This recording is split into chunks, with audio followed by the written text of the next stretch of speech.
y Francia, además de Japón y Estados Unidos, están notando brotes de recuperación económica.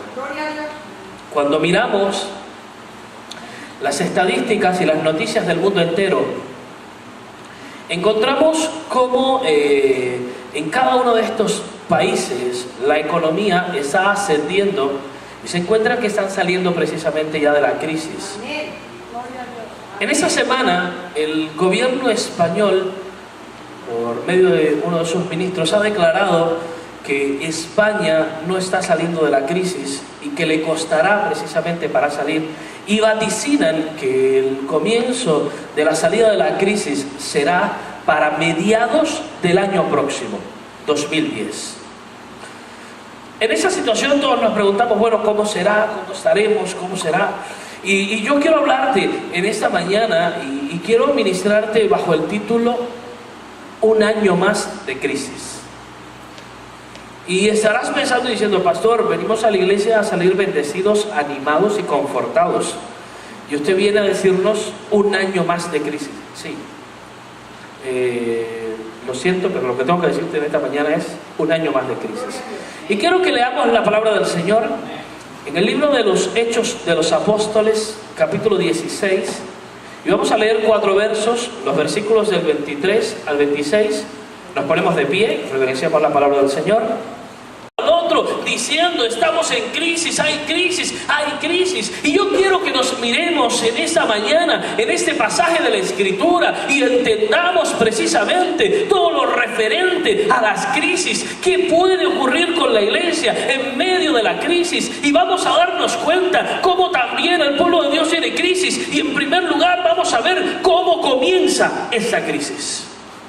La Escritura habla en el versículo 23 del capítulo 16 que está diciendo, después de haberles azotado mucho, los echaron en la cárcel, mandando al carcelero que los guardase con seguridad.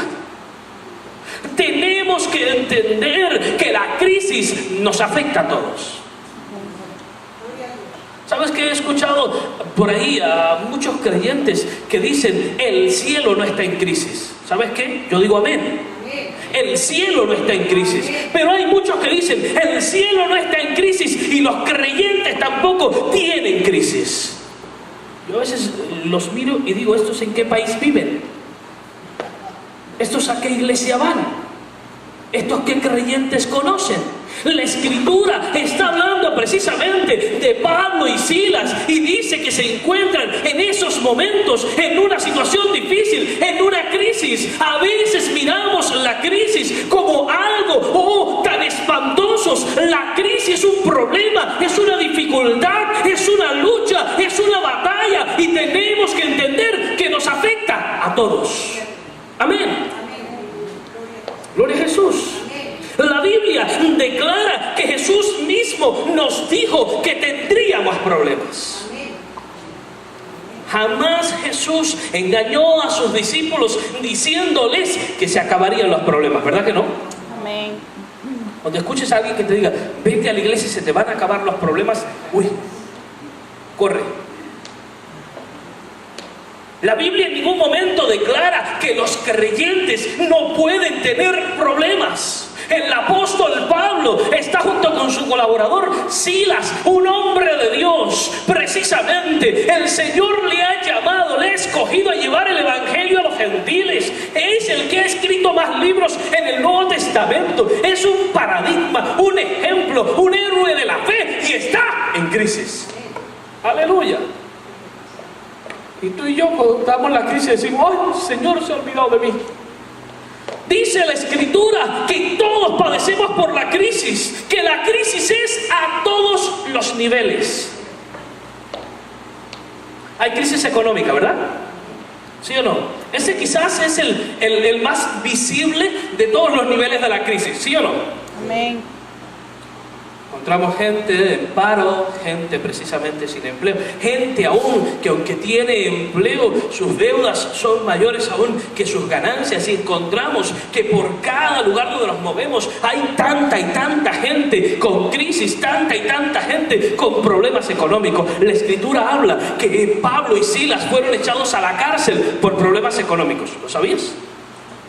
Si miras precisamente en el capítulo 16, en los versículos anteriores a este texto, estos 4 textos que hemos leído, a partir del verso 11, muestra cómo Pablo y Silas estaban predicando el Evangelio, y dice en Filipos que estaban predicando el Evangelio y que había una mujer que era adivina, que daba gran ganancia a sus amos, que cuando Pablo y Silas iban a predicar, ella venía detrás anunciando y diciendo: estos son siervos del Dios Altísimo. Pablo echa fuera aquel demonio pitonizo que tenía aquella mujer. La mujer es libre del demonio, pero ya no puede dar ganancia a sus amos, y sus amos van delante de las autoridades y toman preso a Pablo y a Silas. ¿Por qué? Porque les había roto el negocio.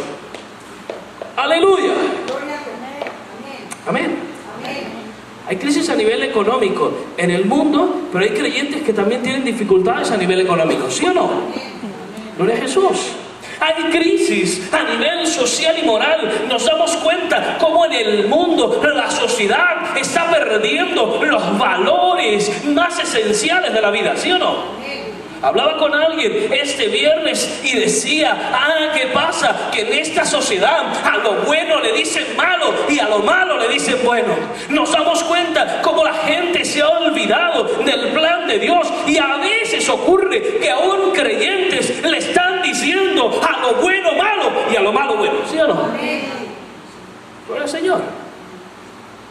A veces hay aún creyentes que están hablando. Me enteré el otro día de un grupo de algunos que se llaman creyentes, que están diciendo que el matrimonio homosexual es bíblico.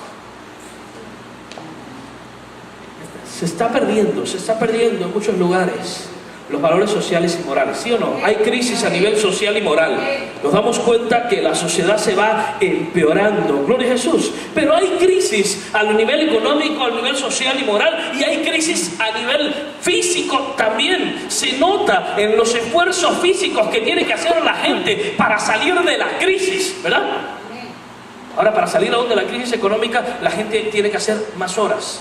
La gente tiene que emplearse aún más todavía, y a veces aún hasta la ansiedad que le rodea provoca malestares, provoca un estrés, que las personas están precisamente con depresión y con problemas aún a nivel físico, provocados. ¿Por qué? Por la crisis que se está moviendo, ¿sí o no? Pero mucha gente le dice: bueno, ya esto peor no se puede poner, ¿verdad? Cuidado cuando diga eso. Dice la Escritura que Pablo y Silas fueron presos. Dice que los azotaron. Pero si usted se fija en el verso 23, dice que les azotaron